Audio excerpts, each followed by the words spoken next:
On a warm Sunday afternoon in suburban Atlanta, pastel balloons floated above a quiet cul-de-sac. Laughter echoed through the backyard of a two-story brick home. Friends and family gathered around folding tables decorated with pink and gold confetti. It was supposed to be the happiest day of 28-year-old Brielle Carter's life. She was 7 months pregnant, and this was her baby shower. But by sunset, police would be taping off the yard, and guests would be giving statements instead of gifts. Because someone unexpected showed up, someone who had been promised something, someone who believed she had been replaced. Brielle met Marcus Hill at a real estate networking event nearly a year earlier. Marcus was charming, confident, and attentive. He said he was separated. He said the divorce papers were just waiting for signatures. He said he was done with his wife.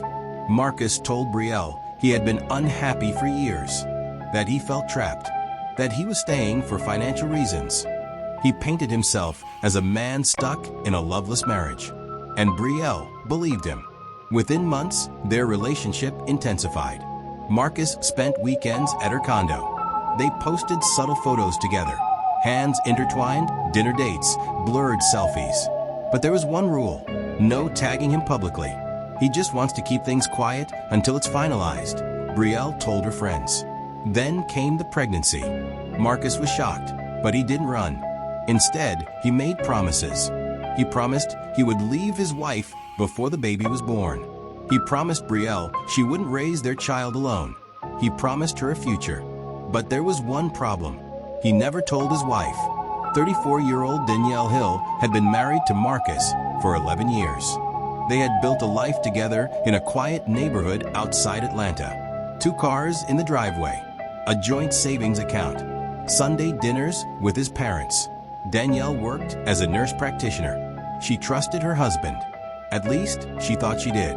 The first red flag was the late nights, then the sudden business trips, then the locked phone. But what truly shattered her world was a message that popped up on Marcus's laptop one afternoon while he was in the shower. It was from Brielle. Attached was an ultrasound photo, and the caption read, "Can't wait for our little princess to meet her daddy." Danielle felt like the floor disappeared beneath her. Her husband wasn't separated. He wasn't planning a divorce. He was living 2 lives, and one of them involved a baby. Danielle confronted Marcus that same night. At first, he denied everything. Then he admitted it. But he begged. He said it just happened. He said it didn't mean anything. He said he would end it. He said he would handle it. Danielle demanded he cut all contact. Marcus agreed, but he didn't. Instead, he continued seeing Brielle, secretly promising both women different futures. To Danielle, he swore the affair was over. To Brielle, he said he was just buying time to finalize the divorce. And as the baby shower approached, Brielle sent Marcus a message. "Next month, we start our real life." Marcus responded with a heart emoji. Danielle saw it. The invitation was posted publicly on social media. "Baby Carter, it's a girl." Danielle stared at the post for hours. She zoomed in on the registry details, the address, the time, the location. That Sunday afternoon, while guests mingled in Brielle's backyard, Danielle got into her car. She drove 22 minutes. She parked 3 houses away. She sat for 10 minutes, watching, breathing, shaking. Then she walked toward the laughter. At 3:47 p.m., neighbors reported hearing raised voices. Danielle had entered through the open gate. She walked straight toward Brielle. Witnesses said the yard fell silent. Danielle didn't scream. She didn't cry. She simply said, "Did he tell you he's still married?" Brielle froze. Guests looked at one another. Some thought it was a misunderstanding, until Danielle pulled out her phone. Wedding photos, anniversary pictures, holiday family portraits, proof. Brielle's hands began trembling. She turned to Marcus, who had arrived earlier that afternoon. "Is this true?" she asked. Marcus didn't answer. He just stood there. And in that moment, everything unraveled. Witnesses say the argument intensified quickly. Brielle accused Marcus of lying. Danielle accused Brielle of knowingly destroying her marriage. Marcus tried to calm both women. But the damage was already done. Then someone yelled, "Call 911." Accounts differ on exactly what happened next. Some say Brielle shoved Danielle. Others say Danielle slapped Marcus. What investigators later confirmed is this: a physical altercation broke out. Chairs overturned, guests scattered, and within minutes, Brielle collapsed onto the grass. Paramedics arrived at 3:59 p.m.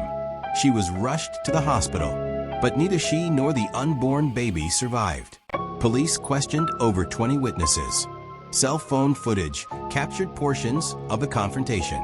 Forensic reports determined that Brielle suffered fatal trauma during the physical struggle. Danielle was taken into custody at the scene. Marcus was also detained for questioning. Detectives uncovered months of deception. Text messages showed Marcus promising both women conflicting futures. He told Brielle he had already moved out. He told Danielle he had blocked her. Neither was true. Prosecutors later stated that while the confrontation began verbally, it escalated into a physical altercation that resulted in catastrophic consequences. Danielle was charged. Marcus was not. But public opinion was divided. Some blamed Danielle's rage. Others blamed Marcus's lies. Because without the double life, none of it would have happened. During trial, prosecutors argued that Danielle made a conscious decision to show up that day, that she knowingly inserted herself into a volatile situation. Defense attorneys argued it was an emotional confrontation that spiraled out of control, not a premeditated act. The jury deliberated for 2 days. Danielle was convicted on lesser charges related to the altercation, but not premeditated homicide. She was sentenced to prison. Marcus faced no criminal conviction, but he lost everything. His marriage ended, his reputation shattered, and he became the man at the center of a tragedy that claimed 2 lives. Neighbors say the house where the baby shower took place was sold months later. The pastel decorations were replaced with silence. 2 families were left grieving. 1 unborn child never had a chance. And at the center of it all was a promise. A promise made in secret. A promise built on lies. Marcus told one woman he would leave. He told another he already had. Instead of choosing honesty, he chose deception.